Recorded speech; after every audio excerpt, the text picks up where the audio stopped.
कैसे हो बच्चों। अपने टेंस के बारे में बात कर रहे थे। तो टेंस में अपने चल रहा था simple present tense. Simple present tense के अंदर अपने एफर्मेटिव सेंटेंसेस कर लिए थे। अब अपने आगे करेंगे नेगेटिव सेंटेंसेस।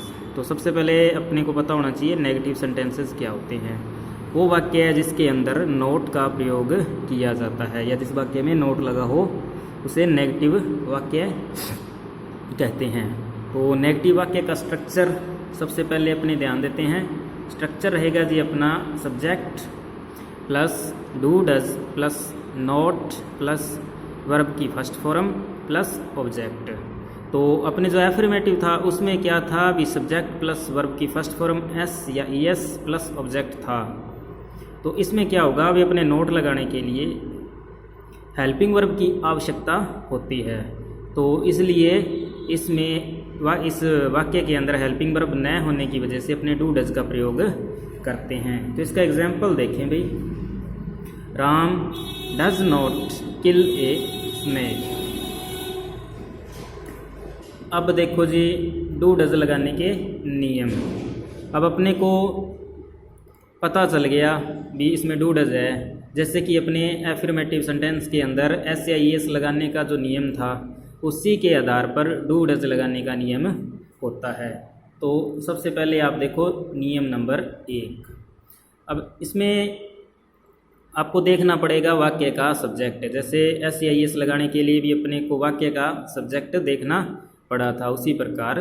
तो अब देखो आप यदि वाक्य का जो सब्जेक्ट है वो एक वचन है। एक वचन मतलब उसको देखने से अपने को पता चले भी एक ही व्यक्ति है। जैसे ही, शी, इट, किसी का नाम, ठीक है। इनसे जब पता चले भी एक वचन है तो नोट से पहले अपने डज का प्रयोग करेंगे।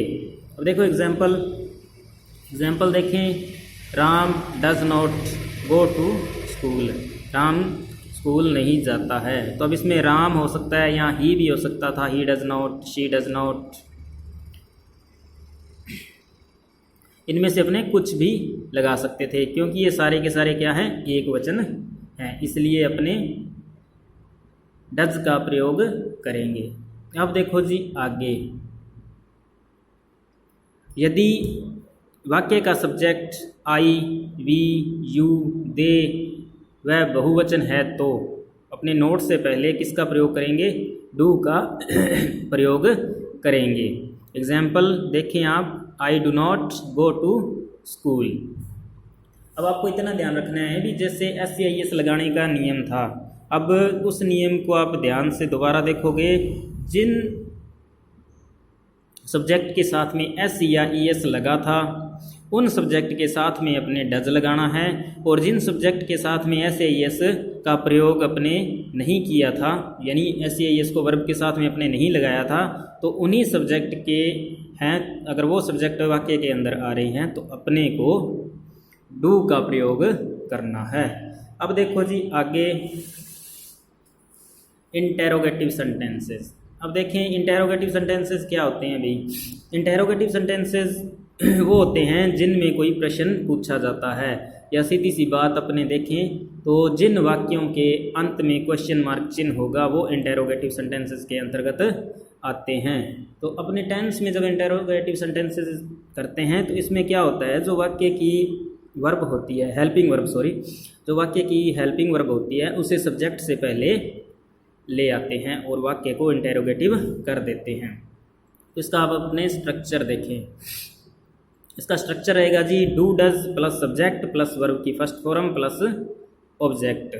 अब देखो अपने नोट लगाया था तो डू डज को सब्जेक्ट के बाद में लिखा था और जो प्रेजेंट सिंपल टेंस होता है उसका जो एफर्मेटिव स्ट्रक्चर है या एफर्मेटिव वाक्य होता है, सकारात्मक वाक्य, उसके अंदर क्या है भी अपने हेल्पिंग वर्ब का प्रयोग नहीं करते। लेकिन इंटेरोगेटिव या नेगेटिव बनाने के लिए अपने को हेल्पिंग वर्ब की आवश्यकता होती है। ये बात मैंने आपको पहले बताई भी, इसलिए अपने डू या डज का प्रयोग करते हैं। तो अब देखो भी डू डज सब्जेक्ट से पहले अपने ले लिया, उसके बाद में वर्ब की फर्स्ट फॉर्म और फिर ऑब्जेक्ट लगा दिया।